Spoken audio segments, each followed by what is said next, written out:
رحمۃ اللہ وبرکاتہ۔ ناظرین، آج 27 دسمبر 2022 سے عالم اسلام کی مشہور و معروف شخصیت، معروف عالم دین حضرت مولانا طارق جمیل صاحب کے تعلق سے ایک بڑی افسوسناک خبر موصول ہو رہی ہے۔ ناظرین، آپ کو بتاتے چلے کہ مولانا طارق جمیل صاحب اس وقت کینیڈا کے سفر پر ہے۔ مولانا طارق جمیل صاحب کے صاحبزادے مولانا یوسف جمیل صاحب نے ایک بڑی اہم خبر سے ہم سب کو آگاہ کیا ہے۔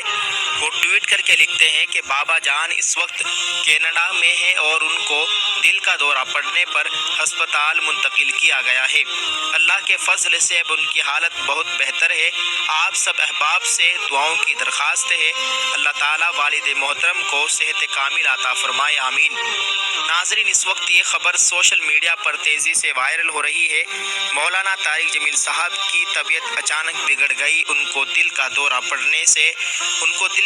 پڑ گیا ہے اور ان کو ایک ہسپتال میں منتقل کیا گیا ہے۔ مولانا طارق جمیل صاحب اس وقت کینیڈا میں ہے۔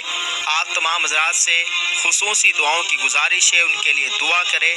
مولانا طارق جمیل صاحب امت کا قیمتی سرمایہ ہے۔